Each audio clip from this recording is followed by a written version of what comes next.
Hey, it's John. Welcome back to the show. And welcome back to the latest edition of the Live Cut.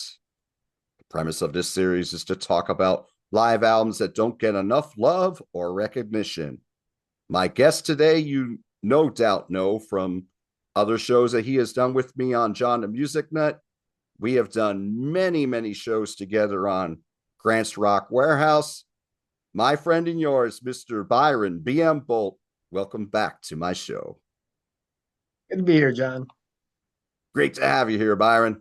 So, Byron suggested this fantastic double live album slash DVD that we're going to talk about today.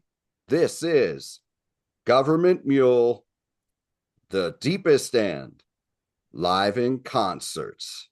This was released on October 7, 2003 on ATO Records. This documents their 5.5 hours show at the Saenger Theatre in New Orleans, Louisiana on May 3rd, 2003. This is Gov't Mule's third official live album and the culmination of their tribute to their late first bass player, the great Alan Woody.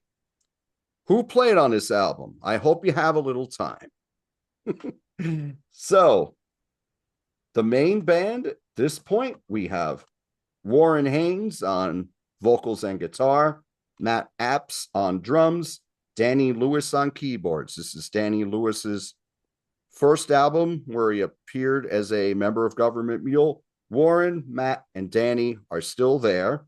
On bass, in place of Alan Woody, we have the following.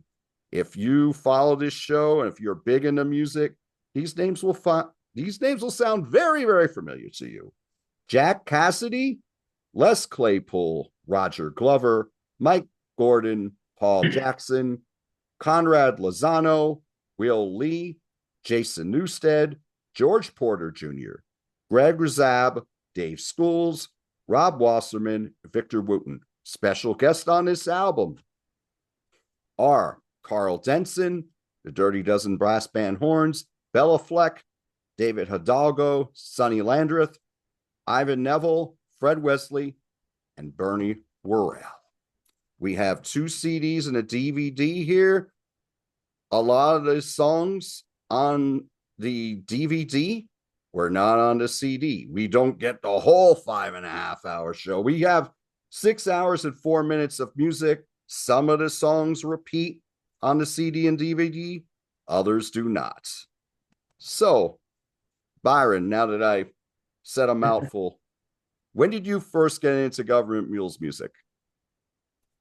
You know, I don't think that I had first heard them when they came out, or not. I don't really remember exactly, but um, I know a buddy of mine was like, "Hey, we should go see them," and I maybe I'd heard of them, but I don't know if I'd listened to them or not, because they were coming to town and playing at a bar here. It's called the Ranch Bowl, which is kind of an infamous place. It's no longer here, but um, and I went and saw them. I don't know if I had the first album or not. Maybe it was hard to say, but that was in on July 23rd of 2000. So it was the third album tour, I believe.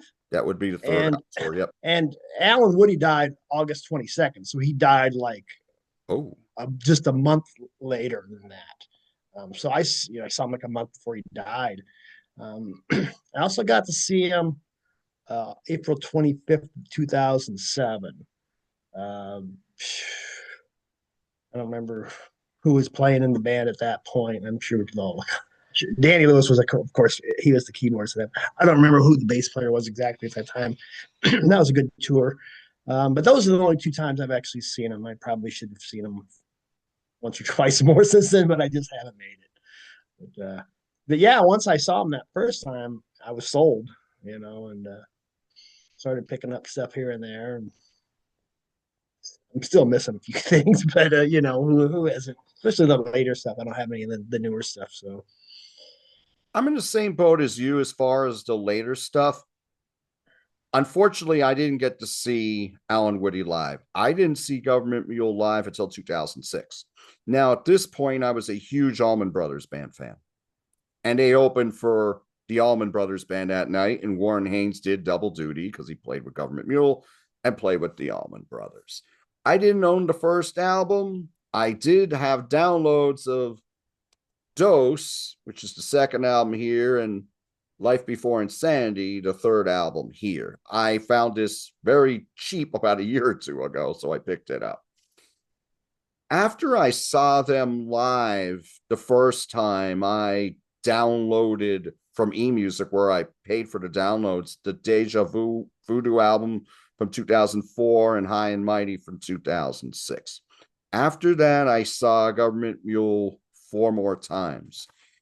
The poster behind me is from Mountain Jam, and that was one of the times that I saw Gov't Mule, and that's Warren Haynes' festival. That would have been in June of 2015. So I saw them at that point. I saw them on the Peach Music Festival twice, 2013 and 2014. And as a matter of fact, I loved the 2013 show so much that I bought the download, and I still have the CDs for them too.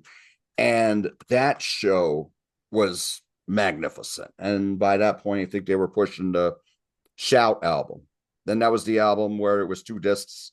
And the second disc, they had a bunch of guest singers singing all the songs on it. And the last time, well, actually, it may have been the second last time I saw them, they had John Scofield with them. And they did 8 dates as part of the Skull Mule album. Now, this came out in 15, but the performances are from 99. So Alan Woody's playing on this. You have the original Gov't Mule along with John Scofield. They did 8 dates to promote this album. They play at the Sherman Theatre. It is by far the best show I ever saw at the Sherman Theatre.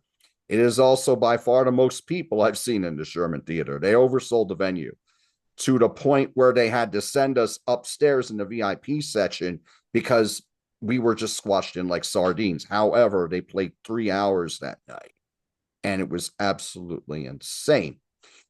You're a big Frank Zappa fan. They did this killer version of Trouble Every Day that night, and they just turned it inside out. It was magnificent. So I have a lot of experience with Gov't Mule, but I did get into Warren Haynes through the Allman Brothers. And I also have a cassette. I don't have it with me right now, but it's over in the archives. When Warren was playing with the Dickie Betts Band, they put out an album called Pattern Disruptive, which is a pretty cool album. That's the earliest album that I have featuring Warren Haynes. Anyway, getting back to the Deepest End live in concert. This is a fantastic live album. With the amount of talent that we have on stage, when I'm listening to this, I'm thinking, now talent-wise, maybe not so much song-wise, but talent-wise, this is like the 2000s version of the band doing the Last Waltz. What do you think about that? It is. Yes. Because, I mean, yeah, maybe we don't have the biggest names on here, but if you're deep into music, you're seeing members of Jefferson Airplane, Hot Tuna, Primus, Deep Purple, Fish, Herbie Hancock's Headhunters, Metallica, Widespread Panic, The Meters, Victor Wooten, one of the most accomplished bass players there ever was, on this album. You got Carl Denson on here, wonderful saxophone player who I saw open for the Allman Brothers, and I later met at Peach Fest when me and him were both in the chicken and fries line. And the last several years, he's played with the Rolling Stones band. Right. So there's so much talent on here. Sonny Landreth is one of the greatest slide guitar players there's ever been. And you have David Hidalgo and Conrad Lozano from Los Lobos, one of the greatest live bands out there, in my opinion. A lot of the bands here or like jam bands, more roots bands, but the talent on this album is tremendous. And a lot of songs on here are great, particularly on that first disc. So, what are some of the tracks on here that you really, really like, Byron? I'll tell you one thing right now. I think the best thing on here didn't make it onto the CDs, and it's on the DVD. Is the Mule track, which came from their debut album. Insane. And it's like it's over 13 and a half minutes, and you got George Porter Jr. on bass. And yeah, I've never listened to Meters, but when I heard this, I was like, who the hell is this George Porter guy? Because he's just tearing it up on there. And I mean, it's like we said, it's an extended track, and they break into "I've Been Working," the Van Morrison tune, Mm-hmm. and Warren's got two or three guitar solos on it. A lot of slide work going on. George has got his own bass solo. To me, that's the highlight of the album. And actually, I kind of enjoy the fact that it is on the DVD, so I get to see it. Right, If it exactly. was, so yeah, there's that. I guess is a bonus that it at least is on the video. What was your favorite thing on here? Well, that's definitely one of the highlights for me. George Porter Jr. is in the Meters, and I got into the Meters, but I got into them later. It was when those original album classics collections were coming out. They're still coming out, but I got that. Interestingly, probably right around the time I was seeing Gov't Mule there in the 2013 to 2015 period. And I picked up the 5 disc set, and Rejuvenation is probably that's a 10-star album in my opinion. Fantastic. I mean, they were a funk band, but there was a lot more grit to their funk.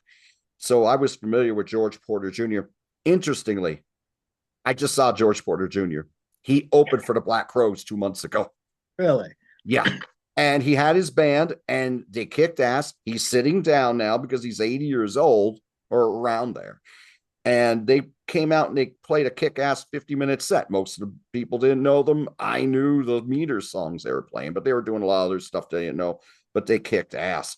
As far as the songs that are fantastic on here, I think I love Blind Man in the Dark. Blind Man in the Dark is, and that's a concert staple for them.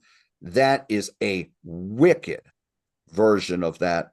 And we were talking about Mule. You're talking about the bass solo on there. That's George Porter Jr. Oh, I'm thinking of Skull Mule. No, Skull Mule, I love. that's Victor Wooten Yeah, it's Victor Wooten. and Skull Bernie Mule Worrell. and Murray Worrell. That I think is a big highlight on here.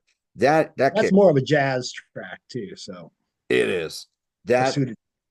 yeah, that's definitely a highlight for me. Bad Little Doggy, I think that's a wicked opener. That's the only song on here from Life Before Insanity.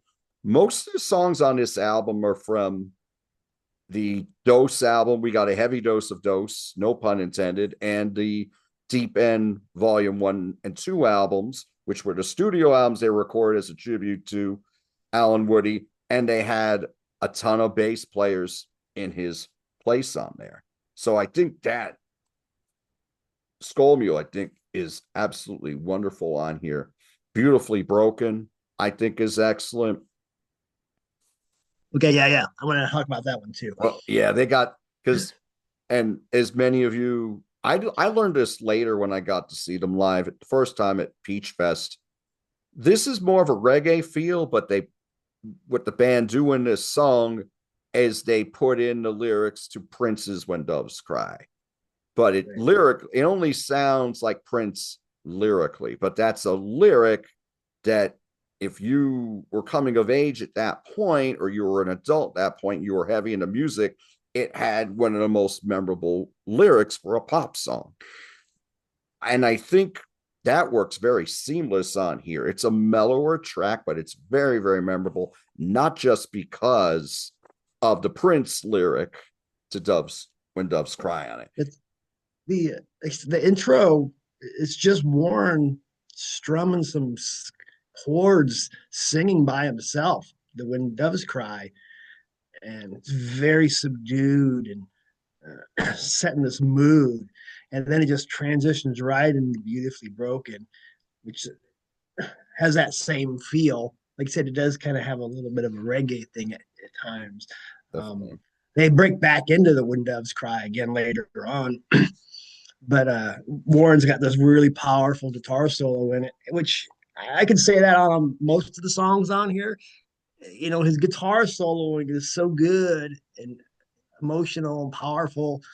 Uh, I don't want to sound, I don't want to say they sound kind of redundant, but a lot of the songs are this kind of this mid-pace where Warren's singing very emotionally. Uh, he's got this gritty voice, you know, and his solos are all outstanding. Um, so there's a lot of the same kind of things on there, but the songs are so good that it doesn't really matter to me.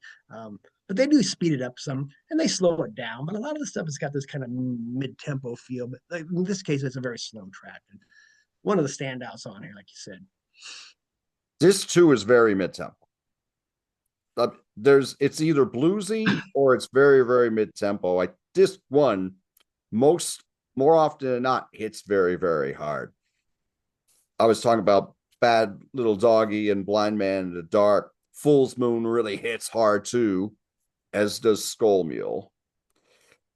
The version of John the Revelator on here is awesome because we got the Dirty Dozen brass band on it. And I think this is a wonderful version of that song, which they originally recorded on Dose. Yeah. You know, I think the first time I ever heard this song was on Dose. I know it's an old blues standard from Blind Willie Johnson, I think did originally. But yeah, this version is quite a bit different than the Dose because it's got the New Orleans horns on it. I was going to make a joke about it. I was going to say, so are you related to John the Revelator since you're John the music? John the Music Nut. I don't know if you guys are related or something. He's a distant uncle of mine. Yes. Okay. Yeah. You know, a lot of slide guitar in that track as well. But yeah, it definitely has a different feel though from the version on Dose. I agree with that. Other tracks on here, which I really, really dig.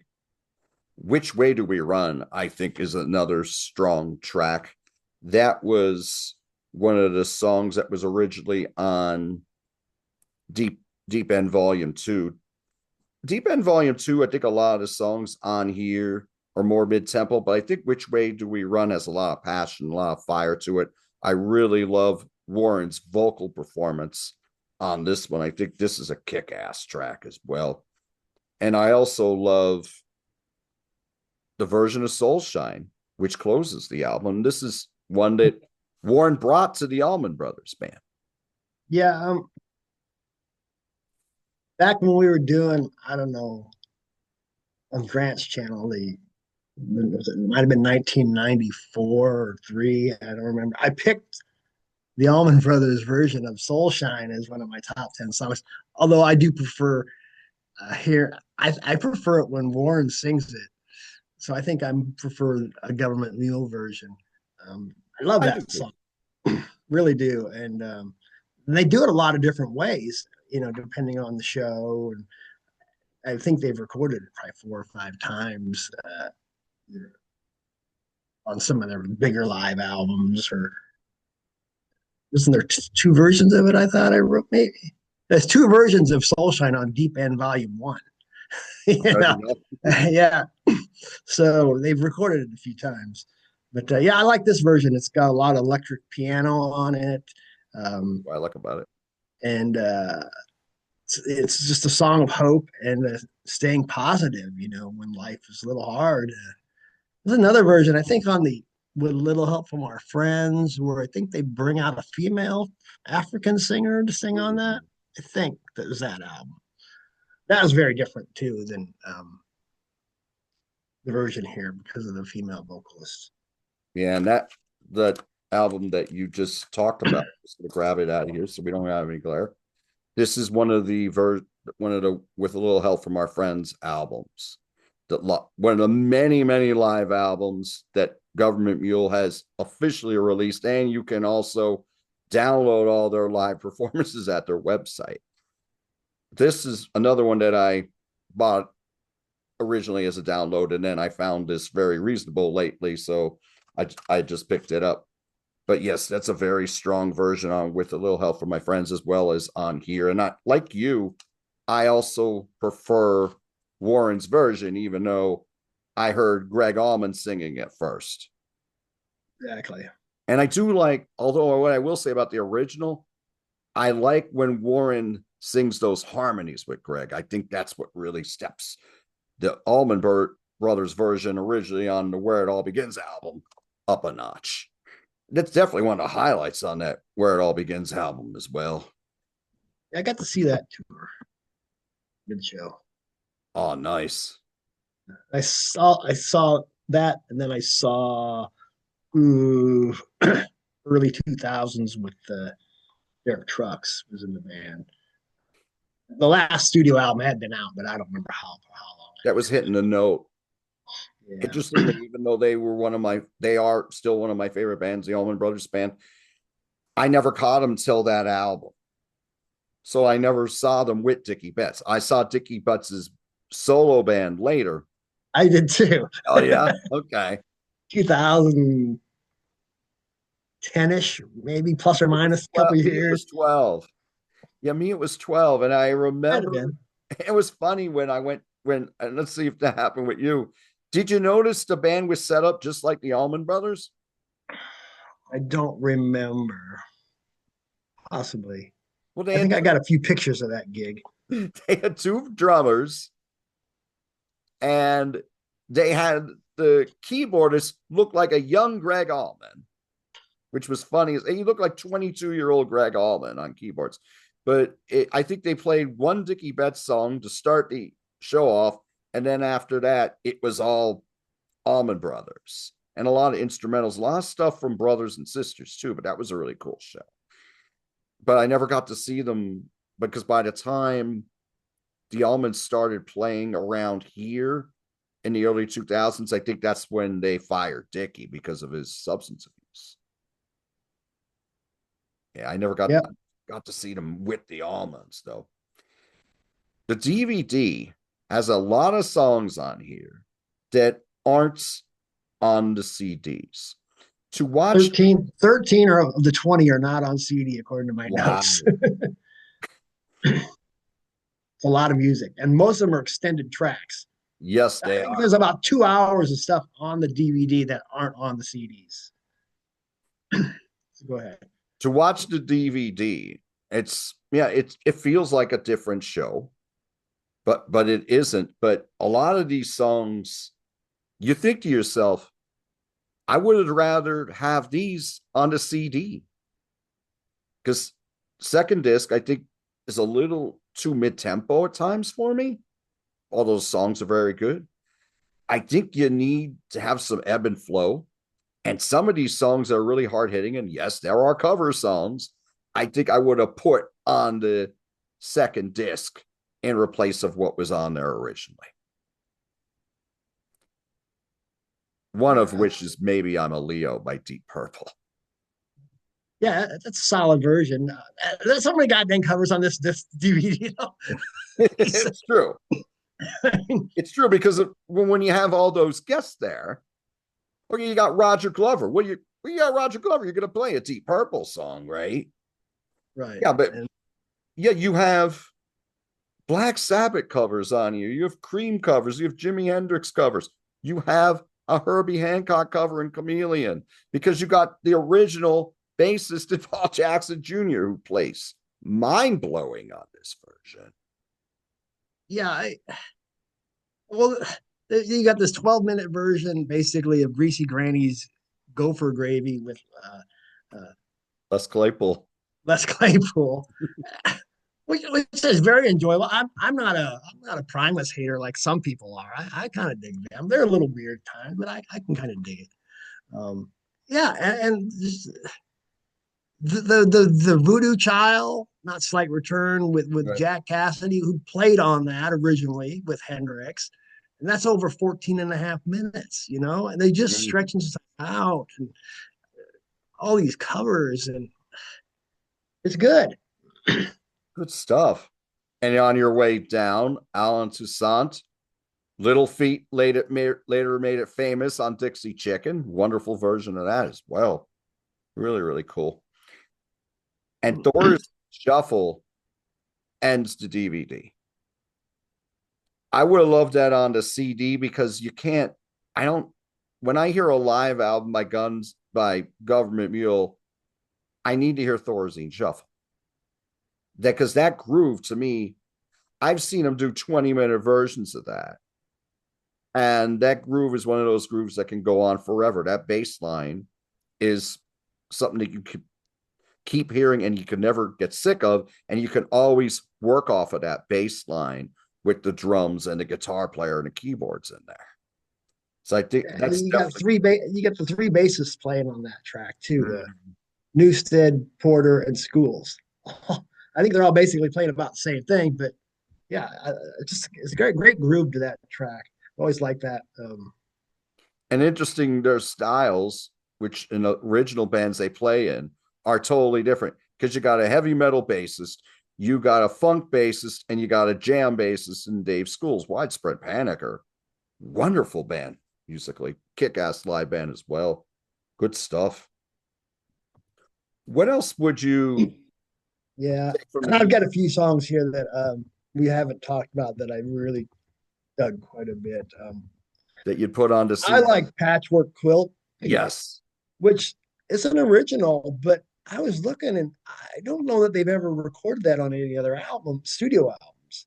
I think it might be on an EP. Could be because I didn't see it, but I didn't look extensively.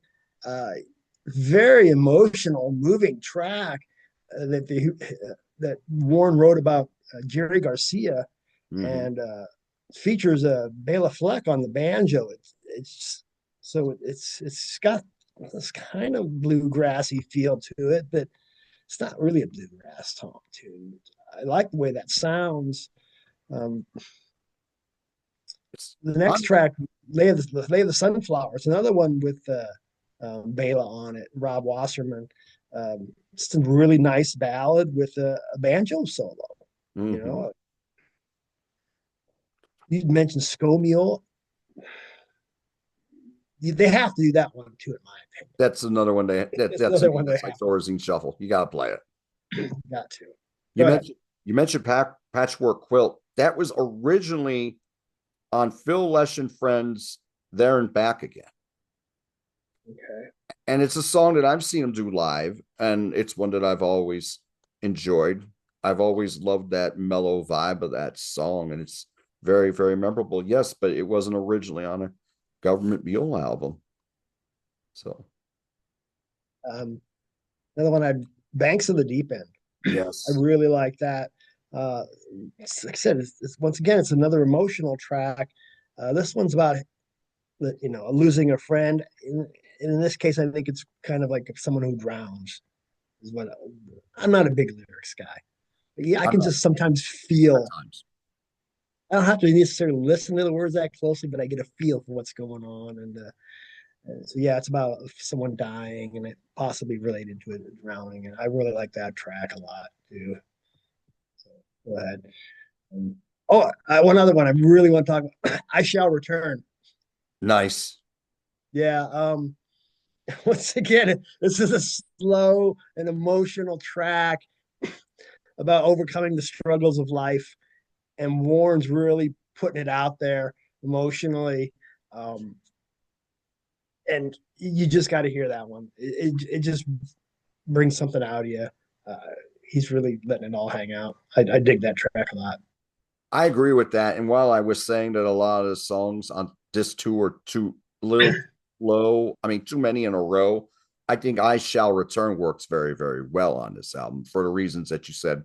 Warren's vocal on here is very, very emotional. It's near the end of this too, also, and it's the last song on the second disc before the album ends with a bang with three hard hitting songs. Well, two hard hitting songs and a wonderful ballad and soulful ballad in Soulshine, which has a fantastic bridge to it as well. But I think I Shall Return is definitely one of the highlights of disc two. I love it for the same reasons you do. I feel like Driving Rain, the lyrics, the verse to that, it's rocking in the free world. You'll have to put that on. It's da, da, da, da, da, da, da, da, da, da. You keep that's the verse. About that when I was listening to that last. Yeah, check that one out. It's that's what I get out. Now the chorus is not the same thing, but the verse is that same riff. Might be in a slightly different key. Yeah. But, those were some of the songs that really stood out to me. A lot of the same ones for me as well. I think disc one is nearly flawless because we got some hard hitting tracks, but we also have songs that are really mellow. There's a nice ebb and flow on disc one. I love Game Face and Larger Than Life. Larger Than Life, I think, is a really, really cool riff on that. It works very, very well. And it's got a lot of emotion in that song. I think the keyboards on that work blend in very well with the guitar. I think that's very, very cool. Fool's Moon, I mentioned before, that's more hard hitting, but it's more of a kind of a riff based track. It's a riff based track, but it works very, very well. Yeah, disc one, I think I don't think I would change anything on disc one. I think the way it's sequenced, I think, is perfect as well. Disc two, a lot of great songs, but it's just a lot of it has to do with the sequencing. And one time that I saw Gov't Mule, I thought about that when I saw them live. One time they played like 5 mellow ones right in a row, and I was like waiting for them to pick up the pace. And then they went into Thorazine Shuffle. And that was like the only time when I saw Gov't Mule, I was like, okay, you got to pick up the pace. Every other time I saw them, I thought they kicked ass. That's my feel about this too. But yeah, I mean, there's so many great songs. I mean, we mentioned nearly everything off of disc one, disc two. Slow Happy Boys, you got some nice slide guitar on there. I think that's very, very cool. I like the I think you mentioned Blind Man in the Dark, but yes, this is a 15.5-minute version, and it can be real moody at times, but then it can pick up and get real fast and heavy. But it's got this long jazz sax solo by Carl Denson in it. I don't think you had brought that up. I didn't bring it up, but I thought about it. Yeah, it's killer. Yeah, and it's on a DVD too. Yes. And you even get a nice solo from Warren, but you say that on every song, just about. Right. So he's just a solid player, man. He absolutely is. But that is an excellent extended version, because even the original's about 8 minutes long. But both of those solos are very, very impressive from Carl and Warren, respectively. That is a kick. To me, it's one of their best songs, Blind Man in the Dark. I think it's a fantastic song. When I look at the DVD, I do have a sense of what could have been on disc two, but I love Maybe I'm a Leo. And I'm going to go more into the songs that didn't make the CD. Herbie Hancock's Chameleon. I mean, I love Herbie Hancock's Headhunters, so I loved it, the fact that they had Paul Jackson Jr. in there. No longer with us, what a wonderful bass player he was. I think that's a very strong version of that. We go into some Sabbath songs here too, with Sweet Leaf and War Pigs. Definitely. Jason Newsted. Yeah, but Jason Newsted. Well, you got the guy there, so you got to, very underrated bassist as far as I'm concerned. Then they do War Pigs on with a little help from our friends or not? They might have. Yes, it is. It's actually early on the album. Yeah, it's right before 30 Days in the Hole. The Humble Pie song. Yeah, they also do Pick Me Twilight on there by Zappa, and Afro Blue by Miles Davis. I think. Yeah, that's on the 4-disc version, I believe. Yeah, it's like the 4-disc. Yeah, I have the 2-disc version, but I do remember those being on there. You mentioned Afro Blue. That was on Skull Mule. That was the encore when I saw Gov't Mule and John Schofield back at the Sherman Theater. That was mind blowing. It was already a mind blowing show, but then they came out and they hit us with that for 30 minutes. It was wicked. Yeah, on that Afro Blue on the With Little Help from Our Friends, it's 29.5 minute track. And then they Pygmy Twilights after that. That's only 5 minutes and 17 seconds. So that's actually a little shorter than the Frank version, isn't it? I think it might be a little shorter, yeah, which is shocking. But that's a whole nother show talking about that album. Is they did a lot that of great killers on that show too. that's from I have that mid-70s. I was gonna say One Size Fits All. It's not that one though, is it? That's on Roxy. Oh yeah, Roxy. okay, that's it. That's it. Yeah. That Yeah, I mean, what? That's the one where, yeah, Frank does a lot of ad-libbing in that song. That's a great that song kicks ass. One of the heavier versions, I think, in the Frank Zappa catalog. I know we're going a little off track here, but oh yeah, Pygmy Twilight's awesome. More Frank Zappa references. I was talking about Trouble Every Day before. So yeah, that's the thing about these guys, is to me they're a jam band. They're Are they Southern rock? They kind of are Southern. They're a Southern jam band, but I wouldn't describe them necessarily as Southern rock band. But they were not afraid to do cover tracks, and they were not afraid to stretch shit out, which we've seen. And they've done a lot of live albums, off legitimate releases, and then whatever you would call these. They release every show now, though, don't they? they release every show. Yeah, you can download all their shows. Yeah, I'm never going to go down that road for bands. Yeah, I mean, I downloaded the show that I saw in 13 because I was like, I paid for that download, and I was like, I need to have a copy of this. But when I get to the point, like the Grateful Dead like phase of like downloading a lot of stuff, I wouldn't go to that point because we're just into too much different music to get a chance to listen to everything.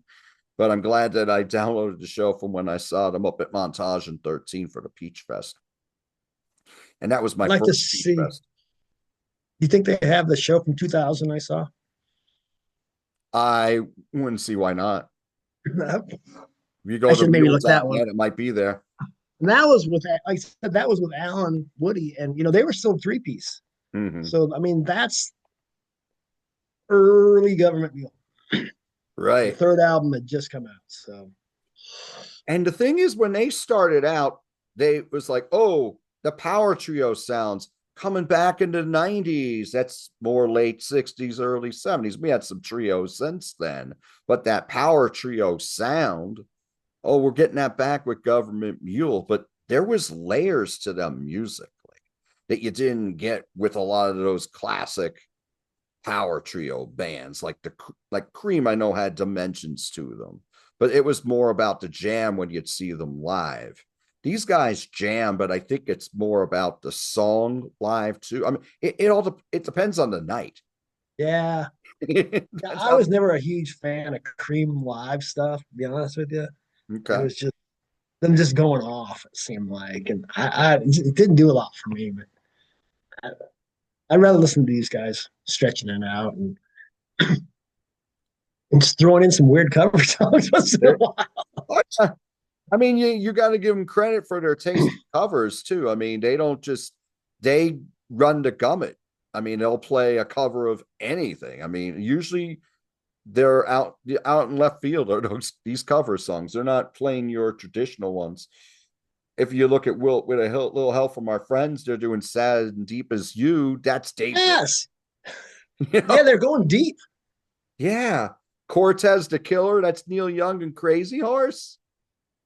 And then even on here, we're doing Herbie Hancock and Black Sabbath. And who's covering Herbie Hancock? Right. Well, you gotta be a fantastic musician in the first place to be able to try to pull that off. And on the DVD, the second and last song, It's Warren solo with his guitar going into the Eagles' Wasted Time. Right. And doing a wonderful version of that. Yeah, when he just sits there with his guitar, just strumming and singing, uh, there's a few versions of it out on the YouTube of him doing just him on acoustic singing "One" by U2. I love it. I saw him do that live. He So simple and just emotional. He just brings it out, man. Yeah. that time that I saw him was at Peach Fest, and it was Sunday morning, and it was called Wake Up with Warren. So he came out and did an acoustic set at 11:30 a.m. And back, people were camping out. I didn't camp out because I lived close enough. I drove there every day. But I got there early enough to catch Warren's opening set. And I remember him doing one that day, and he ended it with Pink Floyd's Wish You Were Here. And one of my fondest memories of a live show is the whole crowd, and there's several thousand people here at this early hour singing the whole chorus to Wish You Were Here. And Warren just played it. And Warren didn't even have to say anything because it was just so emotional. He just waved to us and walked off the stage. And that was how the set ended. And it was so, so cool. Have you ever seen Warren Haynes outside of Gov't Mule or the Allman Brothers? No, I think I have one of his albums though, solo. I have a red cover, I think. Tales of Ordinary Madness, maybe? I know that's his first one. I don't have any of his solos.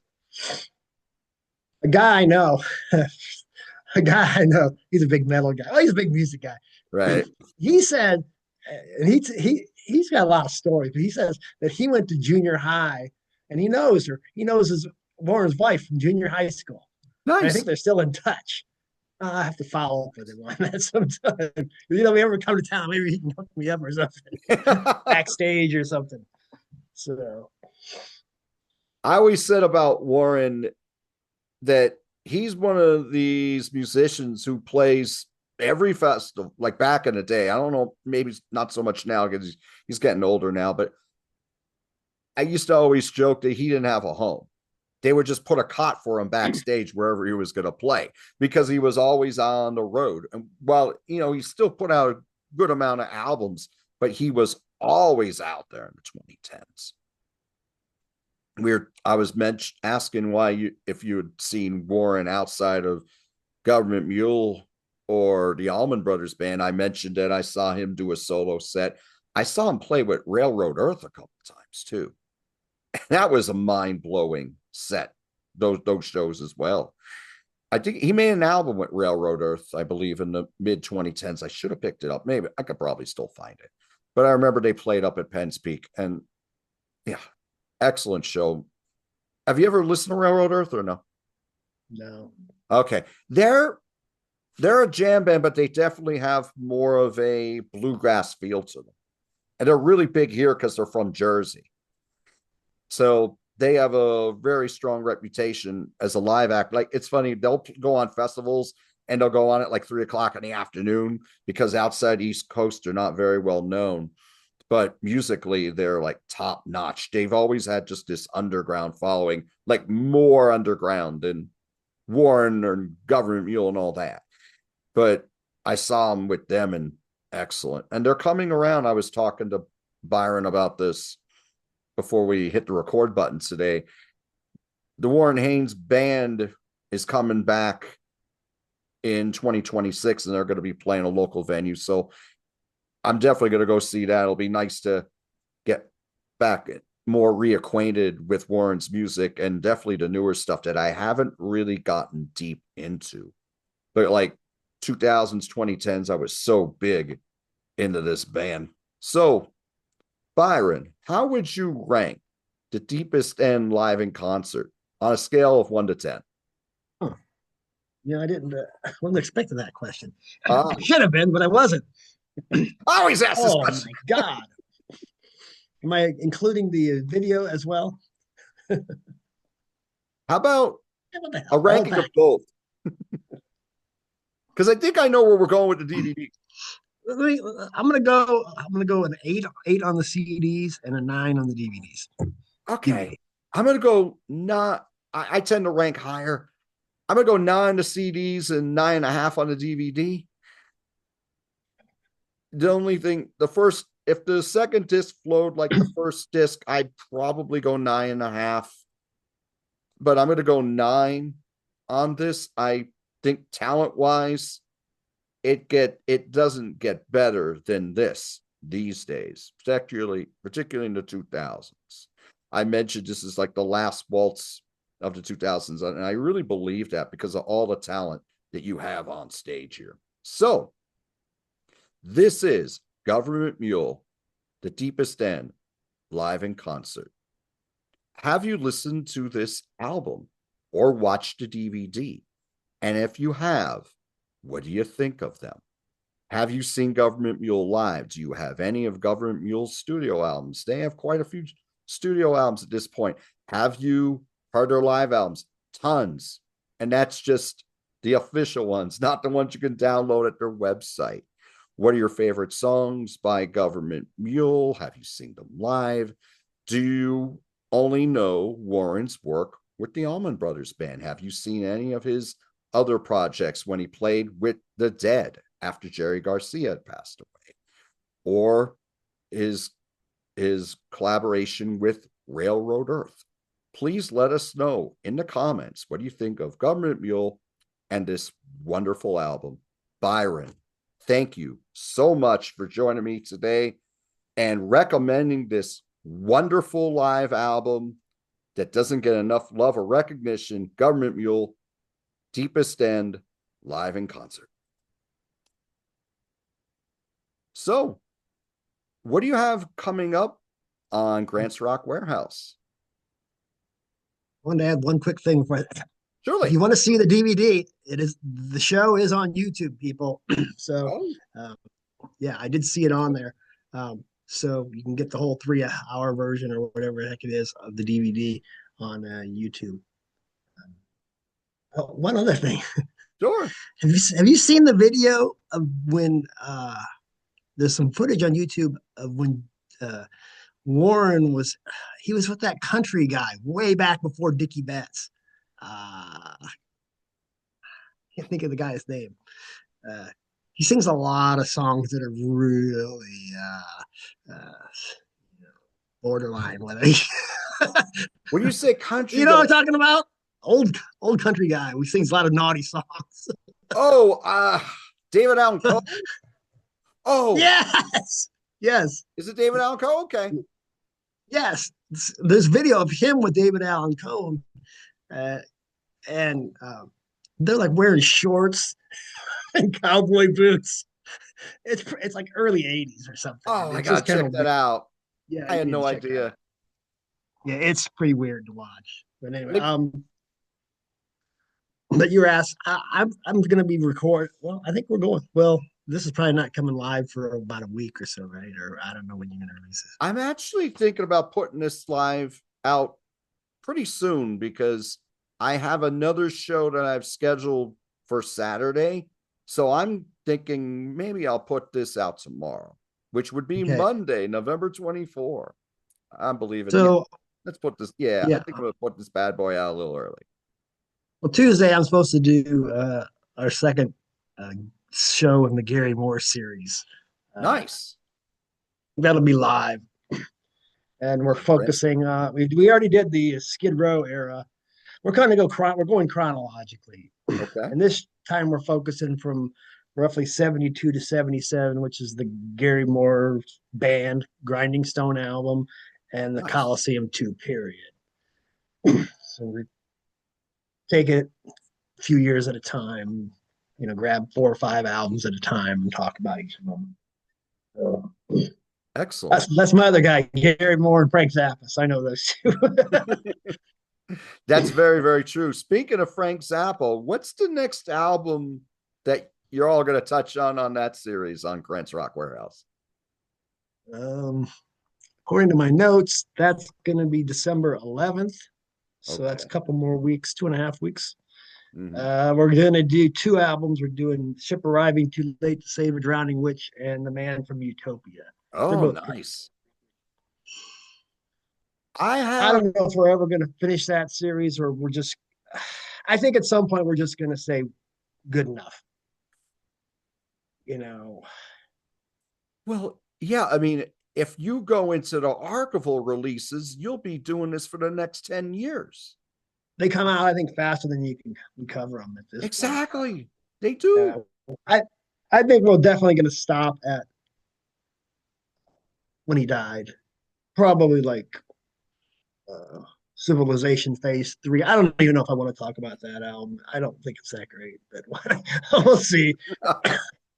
Um, we're gonna definitely stop, probably though, right about when he dies. Maybe a couple things we'll talk about after. We're getting There's, closer. yeah, it's funny. You're mentioning Zappa and later period. There may be another version of the live cut, which may feature a Frank Zappa live album that I believe doesn't get enough love or recognition. And it's not the one we were talking about earlier. I'm talking about one that came out around 1988. I think that is a fantastic live album. Well, I'm confused though because a lot of everything was live in '88. I'm so okay. All right, just letting the cat out of the bag. I'm talking about Broadway to Hard Way. Oh well, yeah, yeah, it is live. I think of it as almost. I don't think of it so much live though because almost all the material was new. Right, that's true Yeah, too. it was live. Yeah, because then you also had the best band you've never heard in your life, which was around that might have been '89. I don't remember exactly. And then jazz, jazz from here. Those all came out within about a year. And then there's the whole 6 disc or 6 volume. You can't do that on stage anymore, which Right. I don't know what doing about that. Gotcha. Yeah, those you can go into, but I think they're are they like single performances, those albums, or are they recorded from a bunch of different cities? Volume 2 is from the Helsinki, Finland show, and Okay. that was like live. That was like the Roxy period. It's that Okay. same exact period.